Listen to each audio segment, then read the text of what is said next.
Good evening, ladies and gentlemen. It's an absolute pleasure joining you here at Davos 2025 to talk about the aspiration of positioning the state of Andhra Pradesh as a global petrochemical hub. It is my pleasure to welcome here on the panel the Chief Minister, the Honorable Chandrababu Naidu. A big round of applause for the Honorable Chief Minister.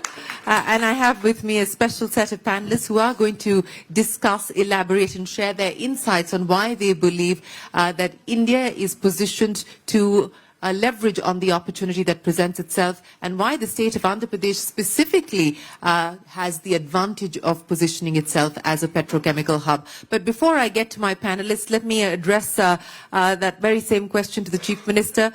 Mr. Naidu, many thanks for joining us here. Let me start by asking you about why you believe your state is best positioned to be a petrochemical hub. You'll have to use the mic, sir.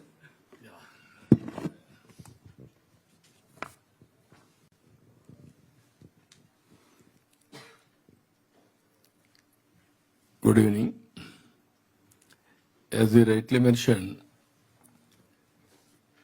there is a consistent growth in petrochemical, either utilization and downstream industries.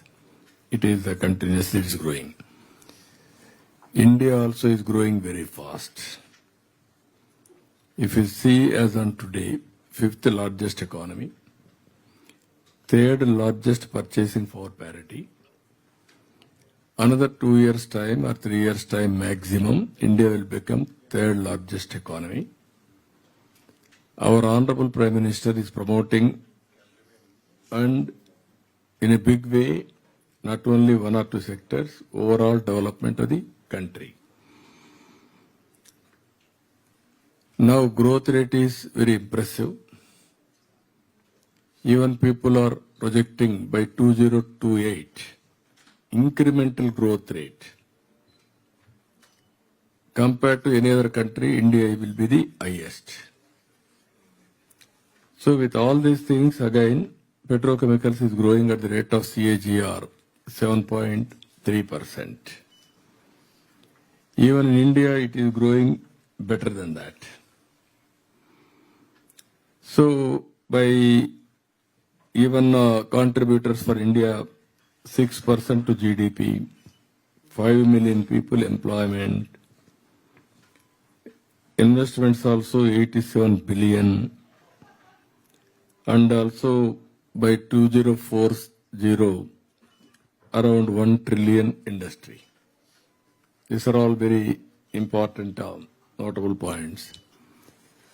As on today, we are having Visakhapatnam, HPCL or BPCL? HPCL. And also now BPCL is coming to Ramayanpatnam. That is what we are working with them. Already started around 90,000 crores. And if they bring partners, it will be better than that. So if you can see in all round, petrochemical is inevitable. But sustainability, how to go for innovation, and also creativity, downstream industries, how far we can reach. We have to balance long term, short term. Some people may have some doubts about green energy is coming. Is there any impact? According to me, there won't be much impact. Parallelly, either green energy and also petrochemical will move forward. That is what is showing as on today. So that is where, for me, personal gain is employment, contribution to my GSDP, and also economy will boost. That is the work we are doing now. Once port BPCL is coming, then port will be viable. Then that port will become Ramayanpatnam will become a township itself. We are having sea coast, nearly 1,000 kilometers. As on today, 5-6 good ports are there. Another 3 ports are under construction. Around 10 ports will come. For petrochemicals, compulsorily port is necessary. So, with the next one is not only BPCL, petrochemical, and also other industry will come. Then automatically that ecosystem will emerge. That is the biggest advantage we are going to gain. That's why we are promoting, not only promoting, but they are also showing interest. Andhra is the best. I am very happy. It is a win-win situation. Well, yes, I would imagine that it should be a win-win situation, but making it a win-win situation will also mean that the government will perhaps be looking at incentivizing investment, incentivizing industry. Are you looking at any specific incentives, Mr. Naidu, to draw in investment into the petrochemical space? Better my friend has to tell that. Mr. Singh, let's address the issue, and of course also the dilemma that the Chief Minister spoke of. Energy consumption, energy demand in India growing at 7 to 8% and is expected to grow even further. We do have a significant renewable energy target as well, along with, of course, the existing fossil fuel driven energy. What do you see as the mix going forward? But more importantly, as the Chief Minister was pointing out, leveraging Andhra Pradesh's strengths to ensure that investment moves there. Thank you, Shirin. First of all, let me thank Honorable CM for inviting me here and put our perspective.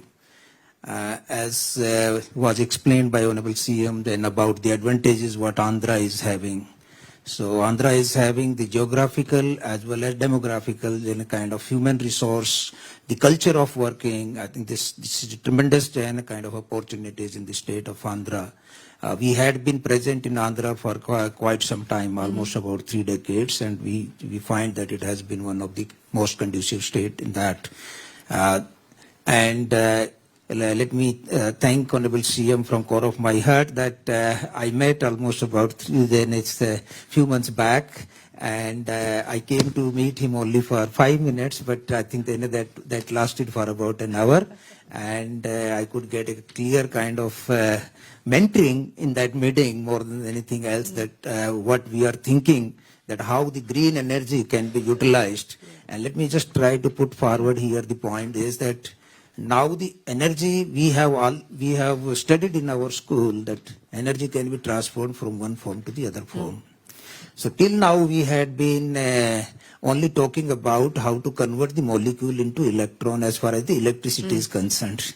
And now we are dreaming rather than we are putting action that how the electron can be converted into molecule. Yes. And that molecule will be kind of will be served as a kind of the petrochemical also. And the as you know very well that the foundation stone for the first hydrogen hub in the country was laid by Honorable PM, I think then with all kind of support and persistence from Honorable CM. About a month, not even a month back, then as recent as that, and this is going to be the first hydrogen hub. And this is going to be green chemicals coming out of that. And once you are having the chemical, the hydrocarbon, the beauty of the hydrocarbon is, and I'm sure that Mr. Sani will be able to explain far better because he's a chemical engineer, I'm still a mechanical engineer.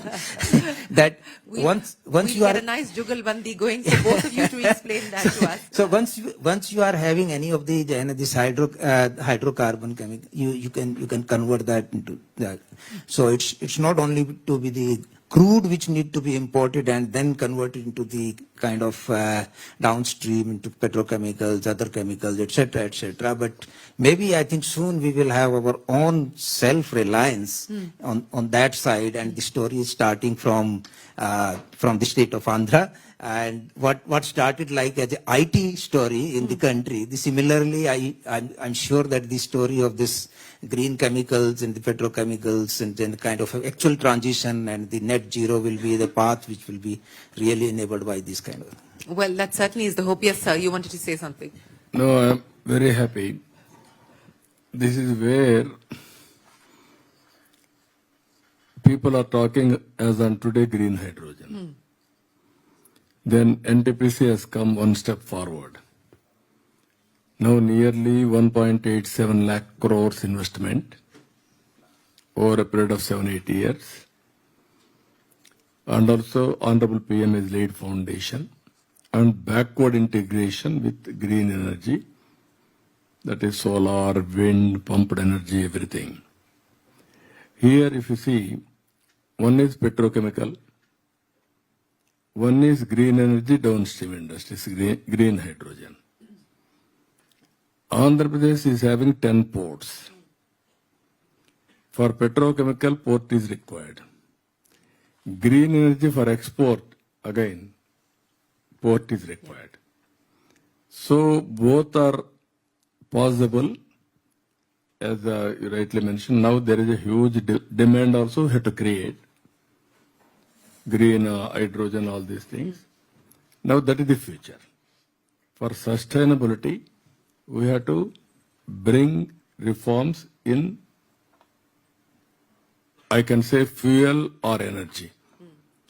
Earlier we are all talking, and also downstream industries, so many chemicals, and also other areas also. Now, as you rightly mentioned, now people are talking about green energy, then how to go for hydrogen, ammonia, all these things. If necessary, how to convert again power. This is a very interesting situation is happening today now. For that, Andhra Pradesh is the leader. 30% of green energy, green hydrogen by 2030, Andhra Pradesh is going to add in the country. We are proud of it. 1/3 from Andhra Pradesh. Well, that is a big target that you've set, Mr. Naidu, as far as green hydrogen is concerned, and that is something that the government of India at the center has also been backing. And of course, India has the aspiration of being the lowest cost producer of green hydrogen. We've already seen a production-linked incentive scheme by the central government for electrolyzers to deal with green hydrogen. But Mr. Sani, let's take that jugalbandi forward now, adding to what we heard there from Mr. Singh as well as from the Chief Minister on what we need to do next now to ensure that these targets are in fact realized. Yeah, thanks, Shireen, and thank you, sir, for inviting us here. I'll talk more about the petrochemical side. Sir, as you rightly said, that once there are 3-4 imperatives which are required for developing a petrochemical hub, which Andhra Pradesh and sir, your vision aspires to be. The first and foremost is the feedstock. The feedstock, as you rightly said, that with the refinery coming in and the petchem cracker coming in at the cost of around $10 billion. So that will provide an anchor for all your petrochemical dreams going forward. That is one thing. But sir, in the downstream, because this we have witnessed in several places, that until unless the downstream infrastructure is ready and kicking, then we are not able to realize the whole potential of the feedstock that is available there, sir. That is one. One is infrastructure in terms of roads, ports, which I am sure, sir, you are taking care of, and you have already mentioned that you will be having ample of them. The roads connecting to ports themselves, and those are all will be taken care. I am very sure, sir, with your visionary leadership, it will be done, sir. The other part is, sir, what is required is market. Once we go into downstream, then the downstream market has to be ready to receive those kind of products. And especially in southern India, we know the markets at around 20-25% of the petchem consumption happens in Andhra, Telangana, Tamil Nadu, and Karnataka. These are the 3-4 states wherein 20-25% of the consumption of petrochemical is happening, and we don't have any production capacity of petrochemicals downside of India's anywhere. Only MRPL is one small exception.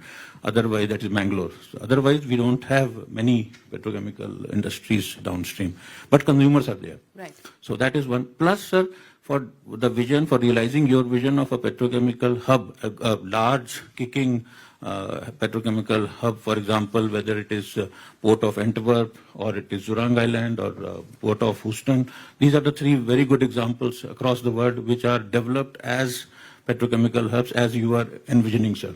So for that, sir, there is a need for having a anchor who is ready to provide the common facilities, the utilities, the effluent treatment plants, the power, the water, the treated water, the potable water, the light, the lightning, the area development, all those kinds of common facilities. Somebody has to do it. But the dilemma here comes that when one person starts doing it or one company starts doing it, they are looking for the consumer also. So it's a conventional chicken and egg story. So for that, sir, I can only humbly suggest, sir, that when we move forward, we will have to have a system wherein we will have to bring in a utility provider, maybe a couple of them or maybe more of them, and then we have to give them some assurance of offtake. That yes, for the initial 5 years I will support you, or initial 7 years I will support you. And then with that assurance, I go to the investors, because there will be n number of investors which will be required to come at the downstream. Just taking out, like putting up a $10 billion facility and hoping that something will happen, it will not happen, sir. We'll have to actively entice, we'll have to actively bring people there, and and this is the biggest carrot that is there, that your utilities and your common facilities, you don't have to invest on them. You only have to give the OPEX. You only have to pay for the money that you use, and you will be ready to go. It's a kind of a plug and play kind of a system. That, in our experience, I have seen across various petrochemical hubs. That is the way it works. Maybe we can, going further, we can work on that. Thank you. Sir, you wanted to come in on that? No, as you rightly mentioned, always, petrochemical is one. Or green energy, green hydrogen is one stream. Then downstream industries, how to go about, how to create that ecosystem. One is infrastructure, one is downstream industries, promotion, and at the same time creating market also. Then only it will be sustainable venture. Yeah. So that is where, as you rightly mentioned, for the last 15 years we are talking, we have stopped at one level. If you go to Singapore, that is one of the best Jurong Island. They have done very well. We want to bring similar to India for the last 10 years. We are unable to bring as on today. So What has been the biggest deterrent? Why you haven't been able to do what you envisioned doing over the course of a decade? sometimes that eco players, now BPCL has come, Ramayapatnam they are doing. Now they may need some more technological partners or downstream industries, how to bring them as a consortium. That is another area. Now NTPC is going. Now they have to create market also simultaneously, downstream industries, but there is a future. Initial mover will have an advantage, and at the same time, initial mover will have a tough time to break through. Both. Yes, they'll have the first mover advantage, but they'll also have to do the heavy lifting, and that usually is the case. Well, we have two engineers. How can you not have a consultant? So we do have a consultant here on the panel as well. So Gaurav. I apologize. Not at all. But in light of what you've heard so far, and you're based in Singapore, we were just giving the Singapore example as well. Take me through how you see this problem and how we should be addressing it. Well, I'm not only not an engineer, I studied philosophy, so That makes the I two think of I'm us, really by the on way. the opposite end of the spectrum.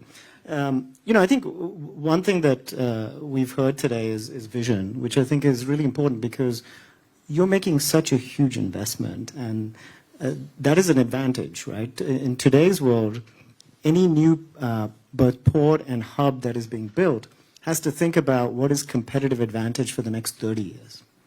It's not about the reaction to what's happening today. It's not about Trump pulling out of the climate.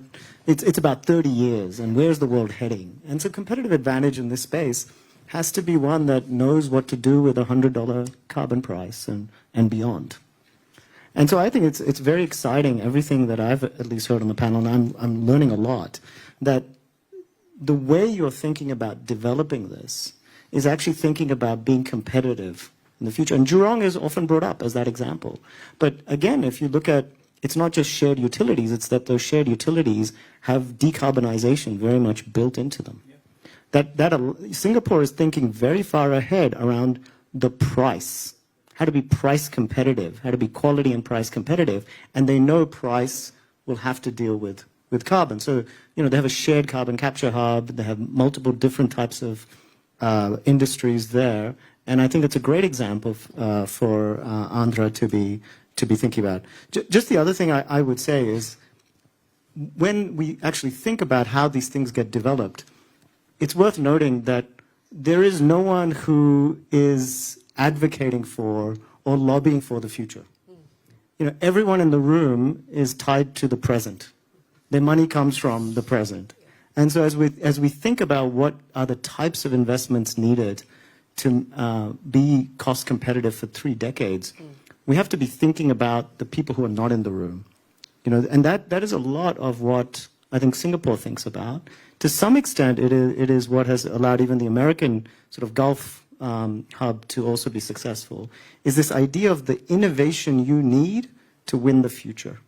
And so I think it'd be great to also be thinking about how we drive innovation into this market. No, absolutely. I think innovation is very, very important. The future is very important, but you need cash flows to fund the present in order for you to fund the future as well. And I think that was the point that was being made by Mr. Singh and Mr. Sani as well. But let's talk about the NTPC example, Mr. Singh, and let's use that as a used case to try and envision what we can possibly do to marry the needs of renewable energy, the needs of the consumption that is expected to move higher, but also to leverage the strengths that Mr. Naidu just spoke of.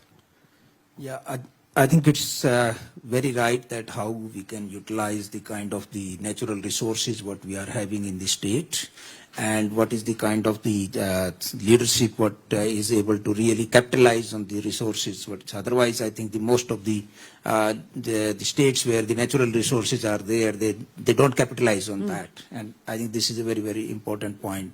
And vision-wise, we all know that, as I said earlier, who can be the better. I think we can say that with his permission that he works like a chief executive officer, and a very hard taskmaster on that what he's taking. So let me, I think, tell something about this Puri Madka, what we have envisaged and what we are working. So this will be requiring around 20 gigawatt of the solar power, 20 to 25 gigawatt. And we have now, Honorable CM has approved the joint venture with NRED CAP, which is the renewable energy of the state of Andhra. So our NGEL, NTPC Green Energy and NRED CAP is having the joint venture. So we will be jointly putting the this 20 to 25 gigawatt. Right. Now we have this Puri Madka, which is very close to our existing power plant called Simadri. And when we are talking about today, we already have the blueprint and the work is started on that, because that's what every time I think of CM, I think the deadline comes to our mind that how we are going to be. I know he used to have a dashboard, sir. Do you still have a dashboard that has deadlines flashing on it? For every project, you still have it. So let me, I think this is very interesting to know. That Simadri power station, which is the coal-fired power station, but we can have the kind of the blending of the biomass along with that. So what we intend is that torrefied biomass can be blended along with that, and we intend to go up to 20-25% of that, and try to capture the carbon dioxide from there. And there is a pipeline which is going to be 20 kilometers. The CO2 will be pumped to this Puri Madka plant. So we will have the CO2. Now there is going to be a requirement from the EU side, right, which is going to be that you cannot have the intermingled electron. Yes. So there has to be a dedicated transmission line from your solar plant or the storage, and then it is coming so that you are not mixing the power which is coming from the other sources. So those are already we have envisaged those things. So the power will come to Puri Madka, and Puri Madka is going to be a kind of park where we will invest on our own means whether it's joint venture or NGEL, or we will be inviting the others also.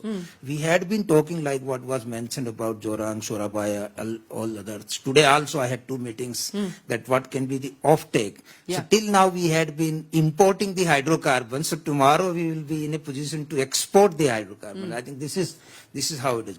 So let me, I think, add hurriedly here that you had been following very closely this renewable energy about 10, 12 years back.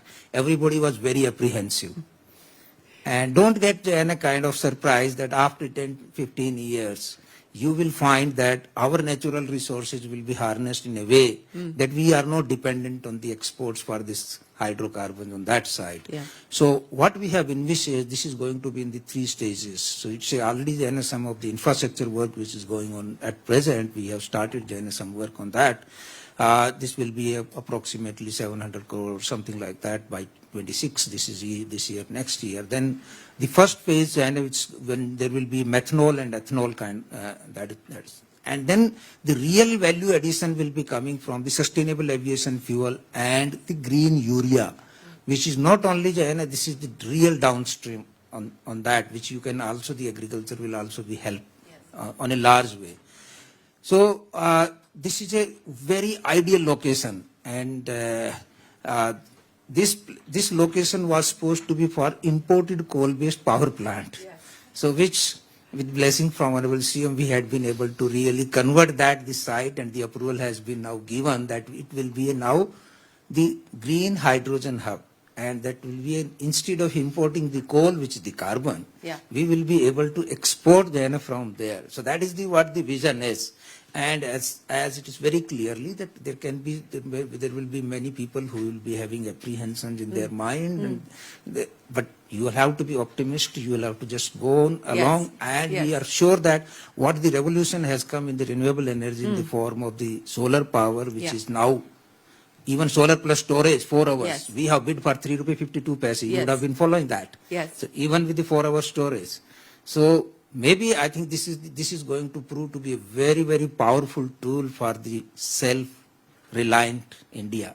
So that is what I think Bharat ka jo Atmanirbharta jo hai, wo, Yes. I think that is what is going to be the key No, factor. Thank you. you gave us the context of what is happening on the renewable energy side. The government, of course, has a target of 500 gigawatts, and what we're being able to do currently is about between 25 to 30 gigawatts annually, and the hope is that we'll be able to get to 50 gigawatts soon.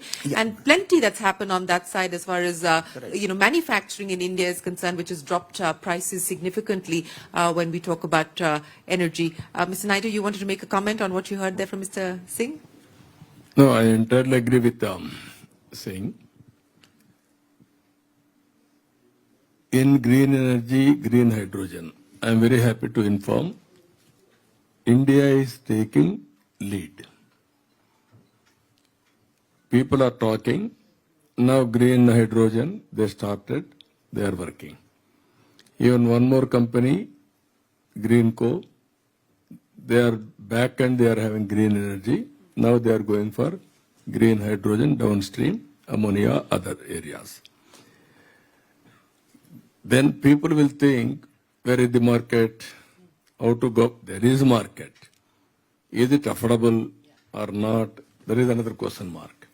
So with all these things, what I wanted to impress everybody, originally around 10 years back or maximum 15 years back, solar power 15 rupees, 16 rupees unit, prohibitive cost. Then nobody used to talk about it. Around again 2014, we thought innovative ways how to reduce the cost, go for scaling. Then we have gone in a big way, solar, wind, all these things. Around 2018, I announced unit cost will come down around 1 rupee 50 paisa to 2 rupees. Today, around 2 rupees, 2 rupees 30 paisa, 40 paisa, it has come. One story I will tell you. Yes. When telecom revolution, at that time I was responsible, I gave Vajpayee ji to go for deregulation of telecommunication sector in India. Then he agreed, he has deregulated, transformed the sector. At that time, ordinary phone, 20,000 rupees. Luxurious. Then I met Dhirubhai Ambani. I met him, I told him, technology is fast changing. Either as on today, news channels are coming. It will go to satellite. From there it is coming. Voice is coming through BSNL lines. Data is coming differently. Tomorrow convergence is coming. All voice, video, or text, everything will come automatically. Bandwidth, if you see fiber, originally we used to use copper. People used to cut it and melt it and sell. That is more profitable. Now fiber has come. Because of fiber, there is no need to have any raw material. Only we have to ignite little power. Then he started this industry. Then he announced, at that time, $5 billion US. From 20,000 to 2,000 rupees it has come. Drastic reduction in prices because of scaling and technology and manufacturing. That is how green hydrogen is a necessity. There is no other way. But how to reduce cost, how to create ecosystem, it is our duty for innovators to innovate. Well, how to reduce costs and how to get customers to pay is the other challenge that we have, and that we. No, that is what I'm saying, sustainability. Yes, yes, absolutely. Short term, medium term, long term. Absolutely. Mrs. Sani, I'll give you closing comments now, to investors who are looking, both domestic as well as foreign investors, at the business case on why they should make these big ticket investments. What would you have to say to clear some of the doubts or some of the apprehensions that they may have?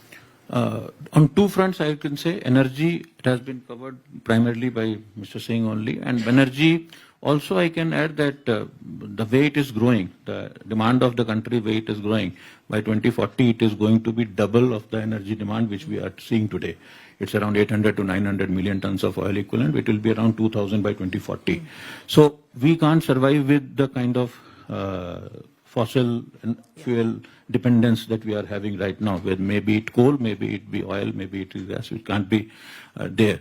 So a substantial portion of all new energy has to come from the sustainable areas. And we are all working towards that. In fact, in our case, in Indian Oil, all my new projects which are coming, we are increasing our capacities by 20% or so.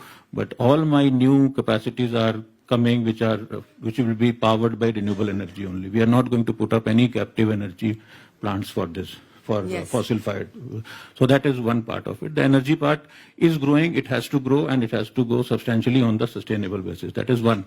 On the other side, why investors should come and invest in futuristic petchem projects or the downstream ones. I'll say that today India is at around 30 million tons of petchem consumption, out of which around 25% of it is getting imported. Around 10 million tons of it is getting imported, 20-25 million tons we are producing. Going forward, by 2040, we will be seeing at least 2.5 to 3 times more consumption in India. With the kind of GDP, sir, as was telling, the kind of GDP growth, kind of urbanization, kind of middle class earning power, kind of standards of living improvement, sort of healthcare improvement, all this is adding to petchem consumption.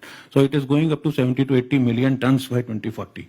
So if we are not putting up capacities here, we will be, you can imagine how much dependence it will be there on the imported petchem. And then we will be like paying for it. So this is imperative. Every investor has to, like whoever is there in the oil and gas business, it's a very decent hedge that we have to have for our production. And this is the way to grow, I suppose. And with leadership that the Honorable CM is giving and others also in the states and in the center, we will have a very conducive atmosphere for all the investors to come here and come to India and invest. Gaurav, Thank you. Closing comments from you. Well, I've seen the Honorable CM's aspirations before on IT, and it's, what's amazing about it is it's not about winning the domestic market. It's not about being the best state in India. It's about being the best. And I think this brings us back to this idea of how does the hub be competitive globally, right? And I think with in 2027, chemicals will be part of the carbon adjustment mechanism in Europe. I mean, they haven't announced it, but they've certainly hinted at it. And so I think when you talk about customers and affordability, that purchasing is coming down the line. And to be ready for that market by saying we're both low cost and we're carbon, low carbon, is an enormous opportunity for India to take actual global leadership on this. Mr. Naidu, I'll give you the closing comments, sir, the final say, your pitch to investors who are looking at the state of Andhra Pradesh and specifically at the petchem sector. I entirely agree with all speakers. Sustainability, short term, medium term, long term. Sustainability with environment link also is important. Petrochemical, being a petrochemical man, IOC, is using green energy.